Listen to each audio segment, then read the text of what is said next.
Pascal Boivin, donc je suis au départ chercheur sur les sols et agronome, et puis maintenant aussi enseignant-chercheur depuis une quinzaine d'années dans une école d'ingénieurs en agronomie, toujours sur les sols.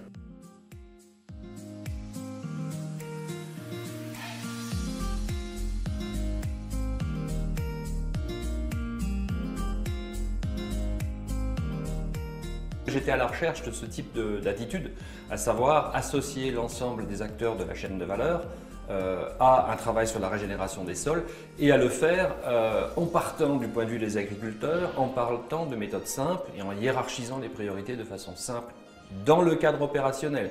Pas laissez-nous faire la recherche encore 20 ans, on va vous apporter la lumière, on vous dira ce qu'il faut faire.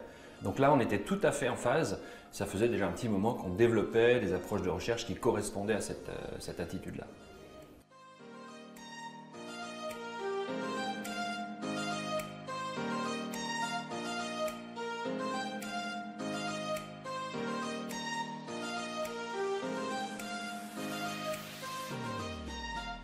On est dans de l'accompagnement, donc les solutions elles viennent des agriculteurs, on les aide à les faire émerger. Et oui, il y en a en grande quantité. Donc effectivement, on débouche sur des solutions. Parfois on les avait sous les yeux, mais on ne les avait pas mises en évidence quand elles sont dans le monde agricole. Donc voilà, c'est un peu plus subtil et c'est un peu plus complexe. C'est-à-dire que c'est un ensemble de choses qu'il faut faire coévoluer. Ça ne sert à rien d'avoir une excellente idée sur les sols si c'est déjà pas de l'agronomie et si c'est encore moins quelque chose qui fera vivre une ferme.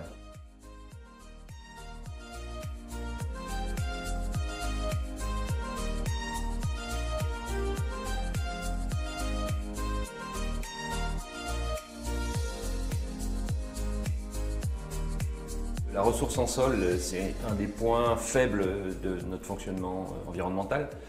Et en fait, c'est le socle en même temps. C'est-à-dire que toutes nos fonctions environnementales dépendent de ça. Et puis si on se projette dans la vie de l'industriel, eh ben, c'est toute la durabilité qu'ils recherchent.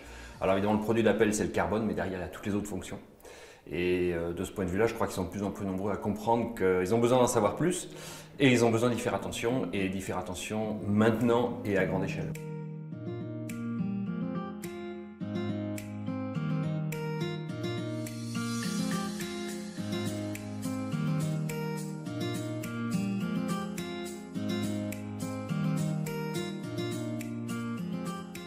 Je pense qu'il y a une condition très forte, c'est qu'on prenne soin de la qualité du sol et un bénéfice qu'on aura à ce moment-là, et on le sait, ça sera effectivement de donner un coup de main à la transition écologique vis-à-vis du climat. Si par contre on ne regarde le sol que pour sa fonction climatique, on risque même de faire des grosses bêtises. Donc ça c'est quelque chose de très important, c'est de prendre soin du sol, ce qui suppose de mettre du carbone dedans, du carbone atmosphérique qui va devenir de l'humus.